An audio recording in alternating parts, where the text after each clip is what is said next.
everything ends. But in the meantime, in between time, you work your thing, I work mine. I've been putting it down here since 83, when Hot Atlanta Clubs was the place to be. If you was riding, you was bumping the homie CCP. I'm the Trojan horse in your cables and machines. Make my own rules, please call me the mayor. Monday night, Gentlemen's Club. Tuesday night, I'm up in the governor's mansion, effed up. Wednesday, I'm at Raffy's on lean. Thursday, big dream, then I fall up in scheme. Friday, Dominion with Jaffe. Right on the floor is where you can find me. Saturday, it's off the Heezy for Sheezy. You can find me up in one Tweezy. Sunday is when I get my sleep in, cause on Monday, we be at it again. Holla!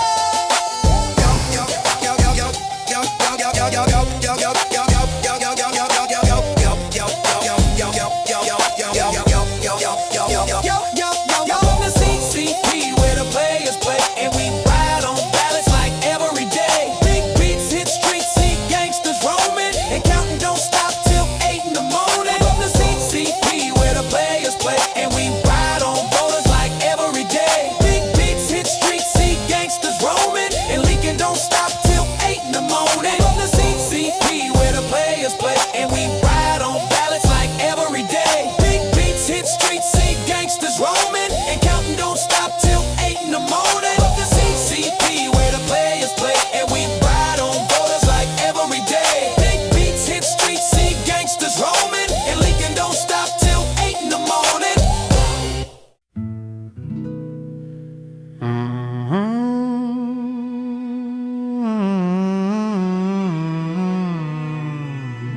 Dominion algorithm, just a froze cipher. Dominion on my mind. I said Dominion, Dominion, a vote or two comes to switch and steal as moonlight through the pines. Other votes reach out to me, other eyes smile stealthily. Georgia has the world's busiest airport, Hartsfield-Jackson International. It also has Delta Airlines hub, the operating base for Frontier, Southwest, and Spirit Airlines, and over 100 billion passengers pass through the airport each year. The Port of Savannah is the third busiest port in the U.S., with annual tonnage around 40 million. The port also boasts fast deployment of received goods as compared to other ports. Major cities in Georgia include Augusta, Savannah, Columbus, and Macon, as well as the capital of Atlanta, and it's known as the Peach State or the Empire of the South. Georgia has a wide diversity of flora and fauna, with agriculture as a large industry, especially because of the milder climate. Georgia has the second fastest growing Asian population, primarily Indian and Chinese is the fourth most spoken language. Atlanta, Georgia is headquarters for Home Depot, UPS, Coca-Cola, Aflac, Southern Company, Elevance Healthcare, and many other Fortune 500 and 1,000 companies. The median household income is approximately $75,000, and that's ranked 25th in the nation, and is the top 20th for affordable cost of living. Some of the manufacturing includes textiles, transportation, equipment, food processing, paper products, chemicals, and electrical equipment. It's also called the Hollywood of the South and the hip-hop capital. Georgia is one of the highest states for electrical generation and consumption, natural gas, coal, and nuclear, and that includes Plant Hatch and Plant Vogtle. Georgia is also a major railway hub, both for CSX and Norfolk Southern. Some of the military sites include Moody Air Force Base, Fort Stewart, Hunter Army Airfield, Naval Submarine Base, Kings Bay, Fort Benning, Robbins Air Force Base, Fort Gordon, Marine Corps Logistics Base Albany, Dobbins Air Reserve Base, the Coast Guard stations at Savannah and Brunswick, and over 700,000 veterans live in Georgia. According to U.S. Department of Agriculture data reported by NPR, Chinese entities own 1,972 acres of farmland in Georgia, that's 0.2%. Total foreign held land is 1.26 million acres of Georgia's 37 million acres, just under 4%.